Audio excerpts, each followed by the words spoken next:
Alright, YouTube, it's time for the Occult Video 61, the Mandela Effect. This was specifically requested as a topic.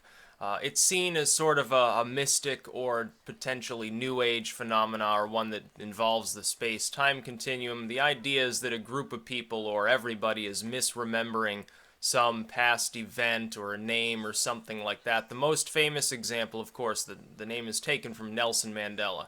People remembering, oh well, wasn't he dead years ago? I remember they said he was dead. Of course he wasn't, and died more recently than people remembered.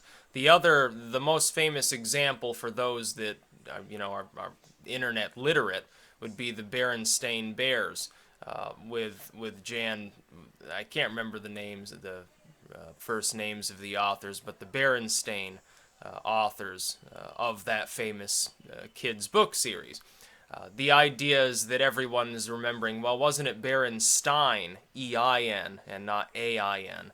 And so people were mystified about this, and they thought that there was like a literal hole in the space-time continuum, or some sort of mass witchcraft went on, or the elites somehow changed time, or it proves time travel is real, or something like that. And reality itself is being in some way deliberately or coincidentally manipulated over time, and so people are having these sort of lapses and don't really know what's going on.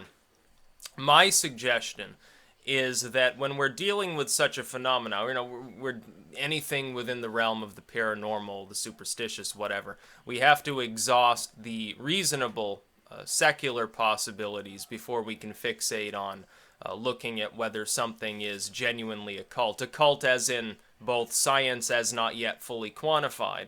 You'd think of alchemy or something like that, as well as the more superstitious, the more explicitly ritualistic side, which are sort of overlapping in my view. Most people wouldn't, so I won't get into that. That's for a different video.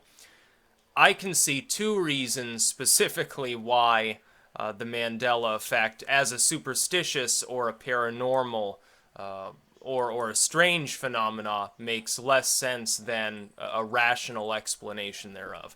The first case is that what you're dealing with is simply people largely not properly remembering a past event or a thing or a name or whatever it happens to be, because their own minds are more or less uniformly screwing with them. For instance, with the Berenstain example, Berenstain doesn't make that much sense as a surname. We've all heard of Frankenstein.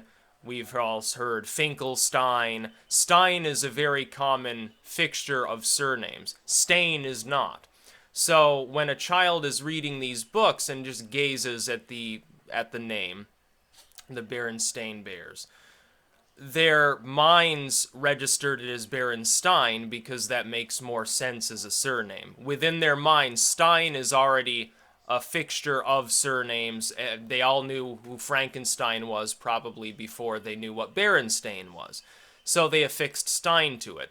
So yes, they largely did remember that specific name incorrectly, not through any real fault of their own. I mean, they were reading the book. They weren't that fixated on specifically the proper spelling of this surname. It wasn't something they got in English lessons, like a common word. It's a surname. And so they remembered him properly. The other very real possibility is that there was a printing made of these books that did spell it Berenstein because the publisher had the same issue going on, spelled it improperly, released some of them, may or may not have been recalled in time. But at the same time, yeah, there probably are copies, either unauthorized editions or authorized editions at some point floating around that do say Berenstein.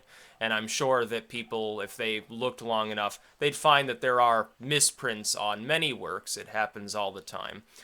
Only because this specific work is linked and associated with the Mandela effect does it take on any added significance. As far as Nelson Mandela goes, people were remembering him as having died, specifically because he was already old, and he dropped out of the news cycle. This is sort of modern internet era. We're talking about the 1990s that people are remembering, oh, didn't he die already, or the 2000s or something like that. And the fact that there are people who believe in the Mandela effect also multiplies the effect. It doesn't stay in one person's mind. You get a conglomerate of different people who literally are remembering improperly something from the past. Nelson Mandela's death, the Berenstain Bears, whatever it happens to be. They collect together and then they begin perpetuating that to other people who didn't really think much about it, but at the same time, then when triggered by posts about it or speech about the Mandela effect, about what it represents, about these specific issues, they then say, oh yeah, that's right, I thought it was Berenstain. Oh yeah, didn't Nelson Mandela die? I could have sworn he did.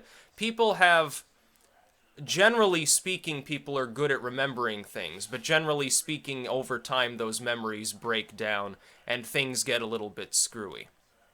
They just do. It's like when you're a kid and you go to the cave and you remember it as being this big, big cave full of stalactites, as bats flying around.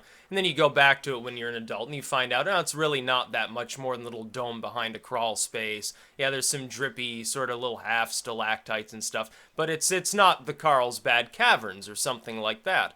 Or, wow, I remember this mountain is so huge, there are paths all over it, the woods are so creepy, and then you go as an adult, it takes you 10 minutes to reach the summit, and you realize it's not actually that large.